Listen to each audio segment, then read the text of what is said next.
has the day finally come for me to talk about this game. Me and Unleashed go way back. I remember the first time I ever saw the game was when I was at a cousin's house and they had it on the Wii and the cover just intrigued me. At the time, the only Sonic games I had ever played were Sonic 1 and Sonic and the Secret Rings, and now I'm staring down a case with Sonic on it with this sick-ass werewolf-like form.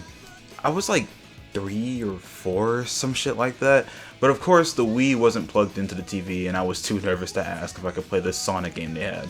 But yeah, Unleashed does have a Wii version that I won't talk about today. I'll probably make a video in the future about alternate versions of the same Sonic games because there's a fair amount of them. From the Master System version of Sonic 1 and 2, to colors and generations on the DS and 3DS. I'll have to figure out how I'm capturing 3DS footage, but that's a problem for future me to iron out. I grew up with and played the Wii version of Unleashed first, and it's only right it gets spoken about on the channel.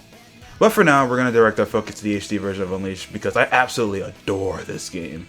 So for those in the back who don't know, because I'm sure every Sonic fan knows this, the story goes like this. Sonic 06 releases, the Sonic series is a laughingstock, no one is taking the Blue Burst seriously.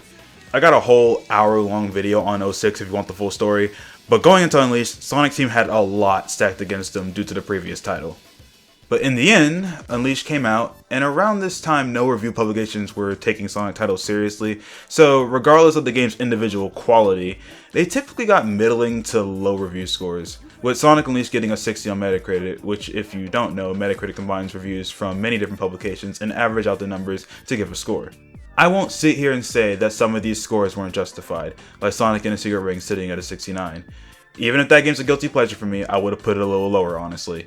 But games like the original Riders and Sonic and the Black Knight got scores I and most fans, I feel, disagree with, for reasons I'll get into in their respective videos.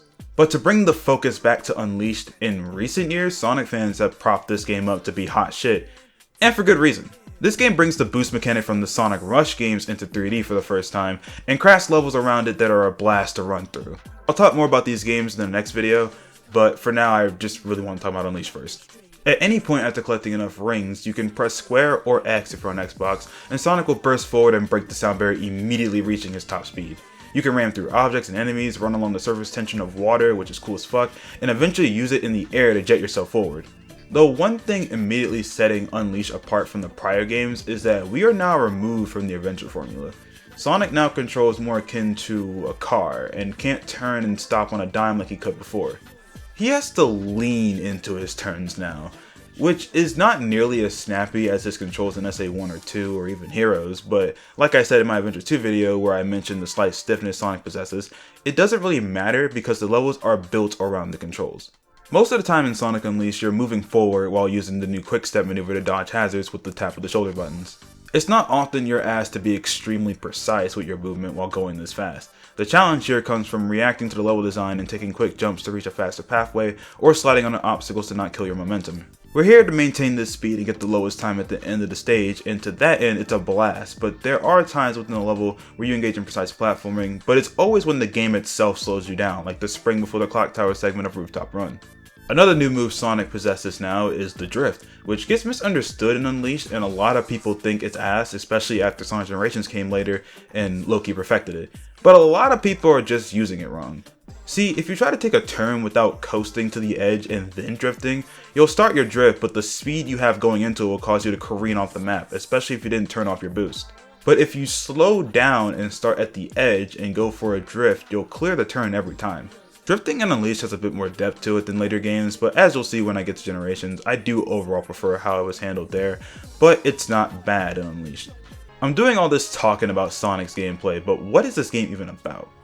Well, I'm happy to say that the story of Unleashed is one of my favorites in the series, and it wouldn't be an Unleashed video without praising the game's opening.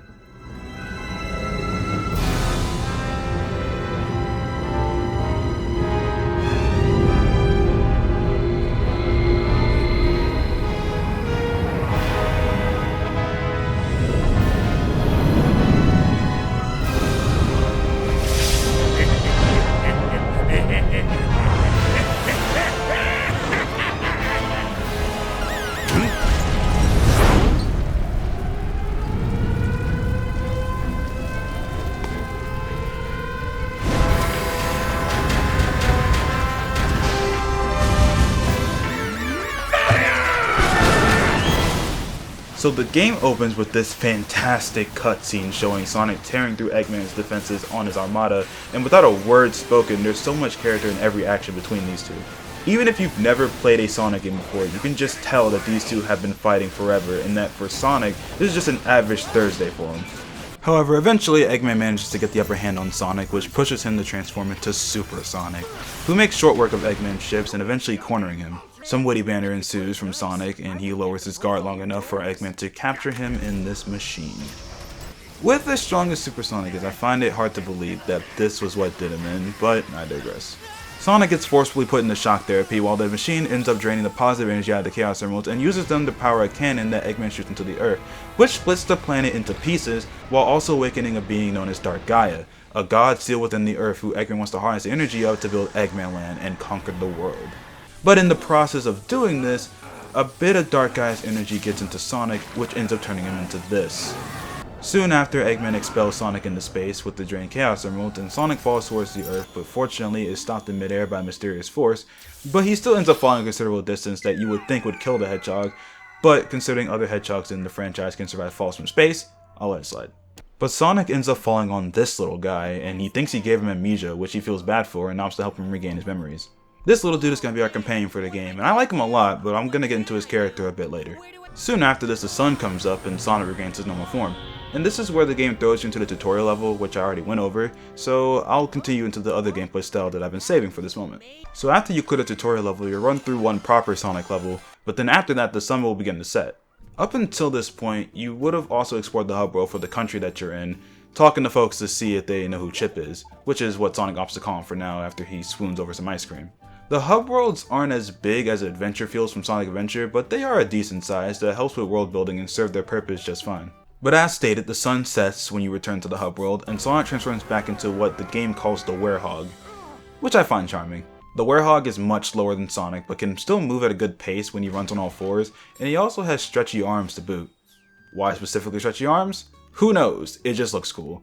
The gameplay in its stages turn into an action-adventure hack-and-slash type of game, like a mix of DMC and God of War. I'll go more in depth on my overall thoughts on the Werehog in a bit, but to continue, once you beat the first Werehog level, you run into Tails, who is understandably pretty shocked to see Sonic in his new form. The two chop it up, Chip offers him some chocolate, and then Tails informs the duo that despite the planet being in pieces, he may have a friend in Spagonia University who may can offer some help. They all fly a tornado to the college, but I love Sonic's line before this where he says that running a country over would have been an easy jog if the planet were still intact. This leads into these Tornado QT minigames, which aren't horrible. I kinda like that it's a bit of a break from the action, even if there's only two, and the next one ain't even until the end of the game, but I digress. It serves its purpose, but I feel like it's missing one mechanic or two that just to flesh it out a bit more so that it can just be more fun to play.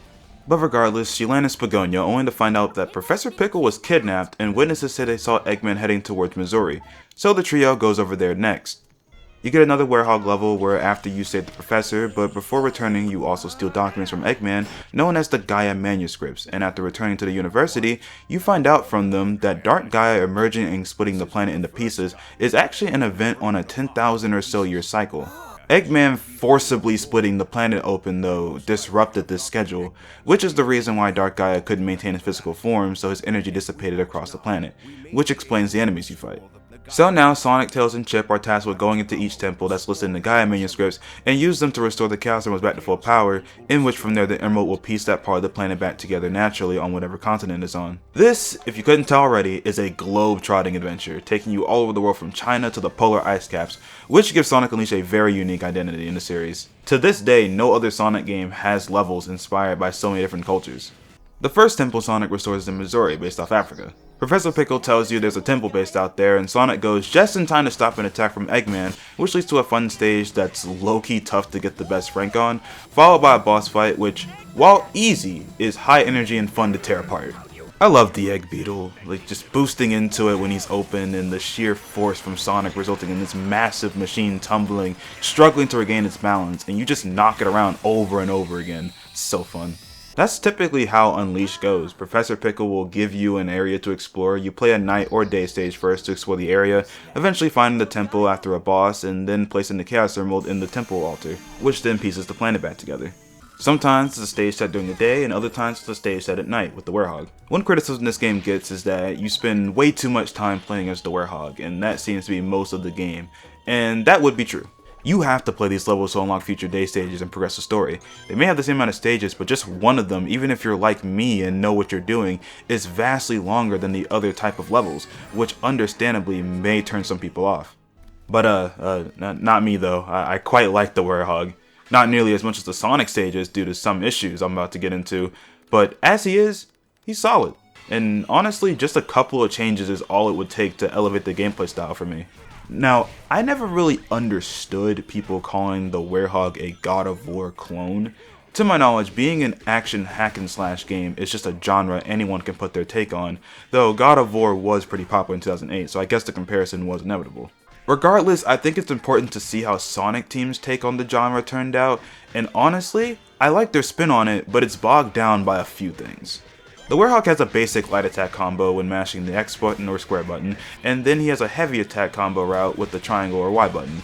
And I've seen plenty of people over the years say the combat is shallow and the only thing they do is use these two combo routes.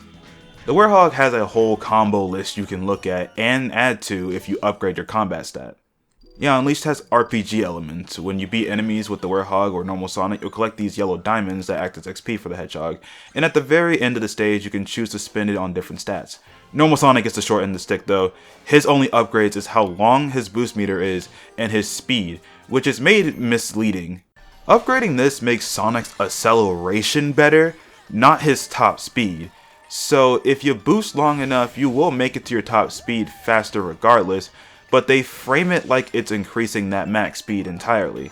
Shout out to Stelma for teaching me that one in a reel, that was interesting to learn about. Moving back to the Werehog though, you can upgrade a fair amount of things from his health, strength, combos, so on and so forth. You can also upgrade his Unleashed meter, which basically gives him 2 times the strength and speed to clear out enemies faster. Though I like to put all my XP into combat so I can get the most versatile Werehog.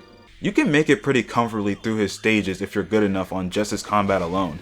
There's so many moves that cover a variety of situations like being surrounded, wanting to do the most damage to one specific enemy, or launching them into the air so you can power drive them into enemies below, so on and so forth. I've seen people make the argument that what's the point of using the other combos when just the basic light and heavy swings can get you through every situation. And to that I say, just because you can doesn't mean you should. I get that the Werehog isn't a typical Sonic thing and yet is gimmicky for sure. Probably isn't everybody's thing if they're coming to the Sonic series, but that doesn't mean it was poorly made. Yes, you can mash light and heavy attacks and clear almost every enemy encounter, but that's by no means efficient. You will take forever to clear his stages if you do that, whereas if you engage with the mechanics and alternate your combos, you'll make it through much quicker. On top of it just feeling good to perform his moves, the sound design for the Werehog is really good. It really feels like I'm beating the metal off these robots with my giant stretchy arms. Or that I'm really smacking the shit out of the Dark Gaia minions. Which I love how for the smaller ones you can pick them up and troll around with them in hand and deal AoE damage to surrounding enemies, or just pick 2 up and just go to town. But my main issue with the Werehog is that his moves have good utility for different situations, but they don't transition seamlessly into each other. It's very start and stop with a lot of his moves, which sucks because I can easily see Sonic getting all DMC in this game. Like I said, you can knock enemies upwards into a power drive that deals damage to enemies below, but that's your best option in the air, honestly. If you start trying to do your aerials, they feel so stilted, like you're only gonna hit them 2 or 3 times before coming back down, in which unless you do the power drive or a move you unlock later where you just straight up slam your fist into the ground, like, that's it. That's the end of the combo. And it doesn't feel as good as his grounded attacks, nor does it feel as good to perform as a combo in DMC does. These moves simply need to link more seamlessly into one another. What kinda helps with the stop and start is that you can hit the shield button to cancel your attack animation and then start a new string of attacks. But that mostly applies to your grounded moves, this doesn't fix the aerials being lackluster. One of my favorite things to do in DMC is walking up with Dante, hitting my basic sword slash, and then popping them up into the air and immediately following up with my aerials into firing my guns at them, or if I'm playing DMC4 using Nero to pull the enemies out of the air to me after blasting them with my gun. That feels nice, and it links my ground attacks and aerials together seamlessly, allowing for more combo freedom. Sonic doesn't need a gun or a demon arm to do this. They could have easily had an attack where Sonic uses his stretchy arms to instantly pull enemies to you like Nero, or when going from a ground combo into an aerial, have him slam the motherfuckers into the ground afterwards, and then pull his body towards where his arm extended, which would lead to more ground combos or vice versa. Like, come on, Sonic has stretchy arms now, let him go combo mad with them. As the combat is now, it's serviceable, but could be so much better. Which sucks, because if the combat was fleshed out more, there could be an argument for the Werehog having something over other hack and slash games, because DMC and God of War aren't really known to have the best platforming. Honestly, in both of those games, it kinda sucks, but it's not the focus, so we forgive it. But the Werehog stages has some fun platforming sections in them that make use of his stretchy arms to grab poles and pulleys to launch himself off them while avoiding hazards, and you reach this relaxing flow state while doing this shit too, like when you're scaling the clock tower in Spagonia Night, and of course, because it's a Sonic, there's always stuff to find off the beaten path. Usually it's sun and moon medals, which you need to collect to progress through the game, as not having enough locks you out of the level until you've gotten the required amount. They're in the day levels too, but honestly, if you're keeping an eye out in the night stages alone, you'll have more than enough to get through the game, and they're satisfying to collect too, often hidden inside objects or tucked away and tricky to reach parts of the stage. I may not mind that these levels can go on for 10 to 15 minutes at times, but that doesn't mean that they couldn't have been a bit shorter, just to keep that ratio of Sonic speed and Werehog battling a bit more balanced. One last thing the Werehog should have had along with better flow to combat is some more reasons to engage with it. Yeah, varying up your combo strings will make the stages fly by faster, but I think another thing that should happen is that the higher your combo counter to the right goes up should determine the amount of bonus XP the game gives you as a reward. You don't get any as it is, but I think it would have been a good idea because, well, yeah, you get a decent amount of XP per stage with the Werehog, I feel there's wiggle room to add a mechanic like this. If you try to spread your XP out evenly between your stats, by the end your Werehog overall won't be that strong, which for me just makes me start mid-maxing and just focusing everything into combat with some max HP and unleash upgrades here and there. Also, a style ranking system akin to Bayonetta or DMC would be nice. With Fit the Series 2, Sonic doesn't do anything bland. Leaving the Werehog for now and going back to Sonic, I want to talk about his stages because this lineup of levels are some of my favorites in the franchise. Windmill Isle and Appleton is a fun romp through Grease-inspired terrain with this beautiful segment where you're on a trio of rails and you have to hop between them to avoid spikes, while the water beneath you just has this gorgeous shimmer to it. Back in early 2025, Unleashed got a recomp put on the internet that's real easy to set up, but it allows you to play the game on PC with all of the benefits, which is how I played it for this video. Playing this game at 4K with 144 frames per second is nothing short of breathtaking, though there are aspects of the game tied to the frame rate, so sometimes it might be best to take it down to 60 or even 30 depending on the level. But goddammit, I pushed through because this game is beautiful. Moving on, we got Savannah Citadel in Missouri, which is a fun level but difficult to S-rank. Sonic Rush introduced S-ranks being the highest rank to obtain, so they went ahead and put them into this game as well. And most of the time, if you're hitting groups of enemies while going as fast as you can while also not getting hits, you can hold on all your rings, and hitting the rainbow rings that propel you forward while also giving you score bonuses, you'll net the S-rank just fine. Well, easier said than done when you're not used to the level design, but at this point I've played these stages hundreds if not thousands of times, so usually I can get the S-ranks no problem. Usually. Sonic Unleashed loves to swap between 3D and 2D sections, with Savannah Citadel having more of them than Windmill Isle had, and while it would be nice for the whole game to just be 3D, I don't mind 2D in these levels if they're well designed and fun to run through while going fast. You know, shortcuts to take advantage of and bonus point opportunities. I think Unleashed overall does a good job of that. You're basically playing Sonic Rush on console, minus all the bottomless pits that the game forces you to contend with. But yeah, Missouri is cool, and so is Cool Edge in Alaska. Boo! This stage is really fun. It introduces a mechanic that allows Sonic to run over the surface tension of water if you're boosting over it, which is one of the coolest things this character can do in my opinion. And if you know speedrun strats, instead of taking the normal route to this well, you can take a sequence breaking shortcut by running out into the open water in this section and drifting to constantly build boost meter while you're still boosting to eventually make your way over to him, and if you hit his blowhole hitbox, you can progress through the stage like normal while skipping platforming sections. The bobsled bits are fun too, leading to an overall good ass stage. But then we go to the China-inspired stage, Dragon Road of Chunan. This one is a massive spectacle, from starting the level blazing down the Great Wall of China, using the QTE ramps to do a badass trick over some robots, to jumping off springs that put you into a dragon's mouth that you can then run down the back of. It's just cool ass set pieces all around, with some nice platforming to keep you on your toes. I like this part where you can ignore the running section that usually would involve you going through the structure or grinding on the roof of it, and instead you can jump onto the water and run on it to find this firework that takes you straight to the end of the section, saving time. Another excellently designed stage. But then there's the GOAT rooftop run in Spagonia, the stage inspired by Italy. Holy shit, they cook so hard with this level. The whole thing is perfect. Cutting through the streets of Italy, running across rooftops while bashing enemies, skydiving down this thing while avoiding floating spike balls, and then you get to it, the clock tower. Climbing this thing is so fun. You can either take the slower platforming route if you don't have the lightspeed dash yet, as a good bit of Sonic's moves are locked behind different shoes he finds while exploring each continent's hub roads. But if you do have it, you can skip over the platforming and immediately start running through the clock itself, and then jump off parts of the top of it to get to a rail that spins around the entire clock while showing you the city below. It's amazing. And then you cap it off with a section where you boost into egg pawns to knock them into these egg chaser robots to score even more points.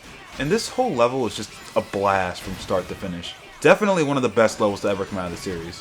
And with that, we come to Empire City Skyscraper Scamper. Having a whole stage based off New York in a Sonic game, as someone whose family is from there, so I've been to New York a lot, is really cool. This level takes you everywhere, from the busy highways to running up along buildings to catch a rail that sends you back down. This level has it all, and is definitely one I run through at least once when I boot up the game.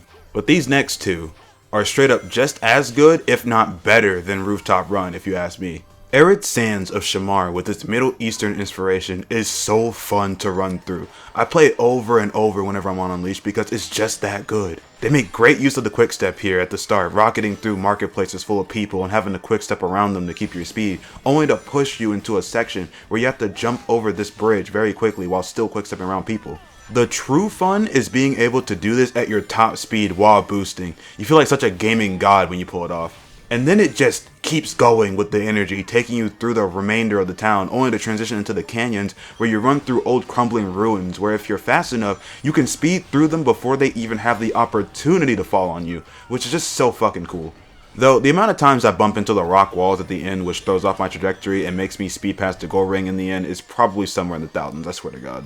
But exiting Shamar, we finally arrive at Jungle Joyride in Adabat, a Southeast Asia inspired location that houses the longest and the prettiest Sonic stage yet. Starting over this gorgeous dock that transitions to Sonic cutting through the village, and then soon after you're running at Mach 10 through the jungle with multiple paths with cool camera angles. Then there's the part where you're running over the water with old ruins sticking out that you have to avoid falling on top of you, which eventually culminates in you running and platforming around this waterfall that in one of the DLC levels, you can straight up run along it, which is sick. And with that, you reach the end of this fantastic stage. Unleashed has a fantastic set of day stages, all of them so replayable with multiple routes to explore, so you can find the optimal route. These stages are the reason Unleashed is in my rotation of games I always play regularly throughout the year. The levels are just that fun. I can't get enough of them, and as previously stated, yeah, every country has another set of DLC stages that are even harder than the base game set of levels. Usually there's an Act 1-2, so to speak, where it's the same level but much harder, and then a good amount of original stages that are the same quality as the others. The Werehog gets levels too, but I'll be upfront, even though I like the Werehog, I've never actually sat down and ran through all his DLC levels. The daytime DLC kept me more than occupied. But I believe when the inevitable day comes where I S-rank all his levels too, I'll have fun with it.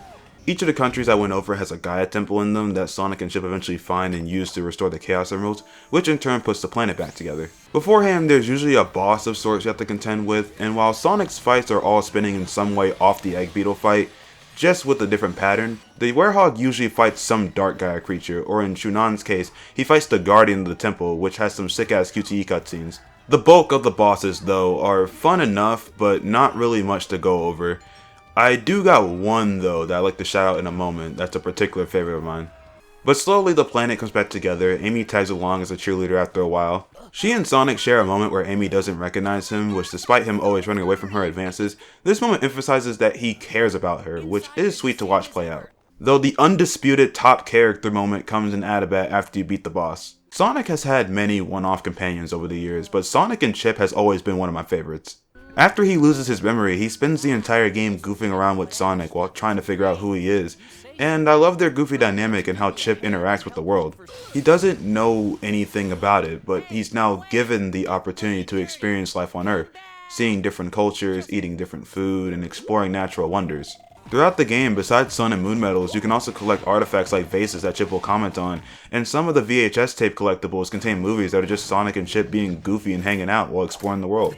It's super heartwarming and culminates in this scene after Sonic and Chip restores the second to last Chaos Emerald.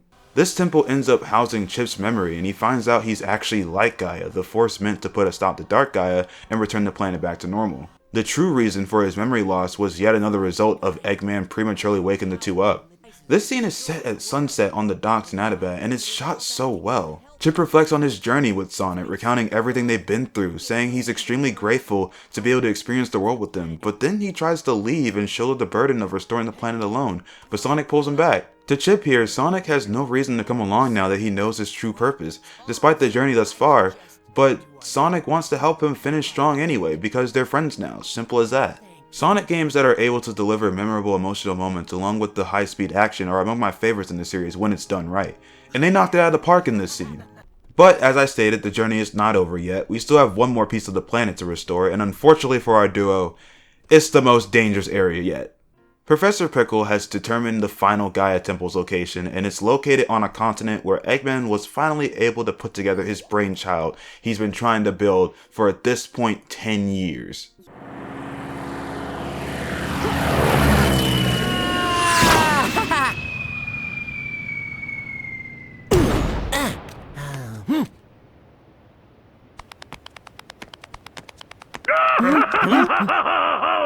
Welcome to Eggmanland, the brainchild of my heart and soul.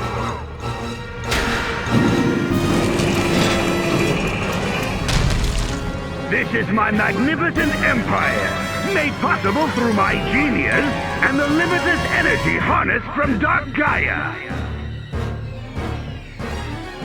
Huh? Whoa, this place is crazy. I'll never understand Eggman's tastes.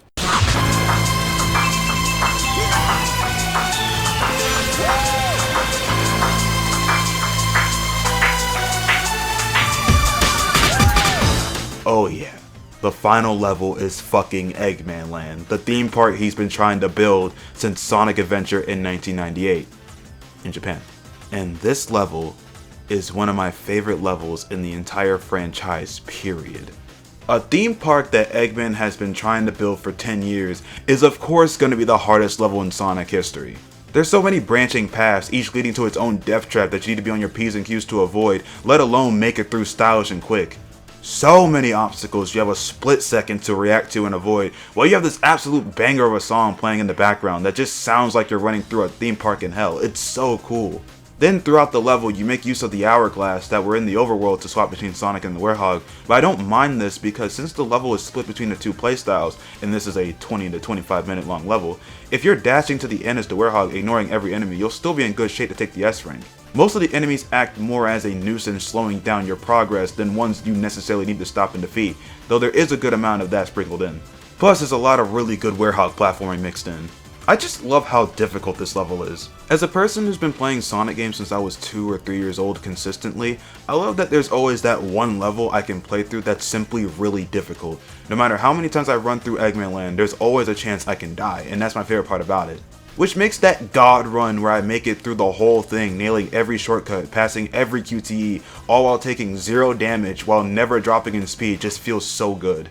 After you make it past all that though, you find the last temple and place remaining Chaos Emerald in it, and the duo share one final moment before all hell breaks loose. Eggman pulls up in his new robot, the Egg Dragoon, and destroys the footholds around Sonic and Chip, which makes them start falling towards the center of the earth. This begins an awesome boss fight where Sonic in his Werehog form just starts laying into Eggman, all while you can see the core of the earth shining in the background. And as the battle goes on, Eggman just gets more and more frustrated with Sonic standing in his way, and begins to kinda lose his shit a bit. Through the power of cool QTEs, Sonic rips the tits off Eggman, and then throws his cockpit far away, which ends that fight, but plunges them straight into a new one.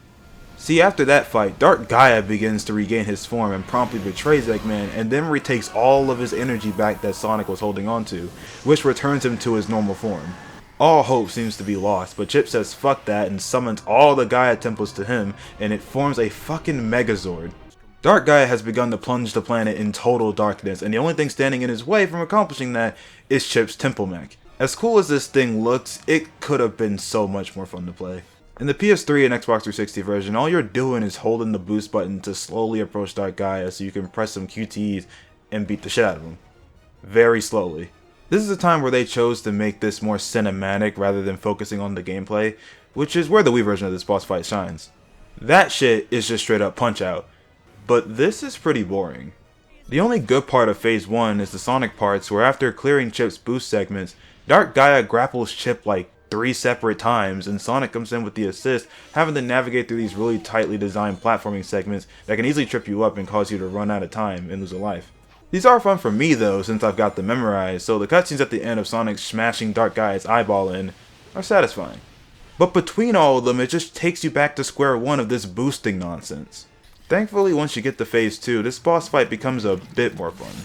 After you bash Dark Gaia's last eyeball in, he transforms into Perfect Dark Gaia, which prompts Sonic to use the Chaos Emerald still inside the ancient mech to transform into Super Sonic to end this fight for good. This part of the boss I actually sort of like. It starts off with what I headcanon at least as a cool nod to Doomsday Zone with Super Sonic flying through rocks trying to collect rings that in this fight fills a health bar. It's a little bit strange to not have them be used as a counter to take down, but I think they did this because they realized if it did work like that, this fight would be easy as hell. Dark Gaia has put up a barrier, and once you reach it, Chip forces his way through it to hold off Dark Gaia, while you as Super Sonic fight his tendrils to eventually lower the shield to back up Chip. Doing this involves smacking Super Sonic into the poor things over and over until their HP is gone, and then moving on to the next one.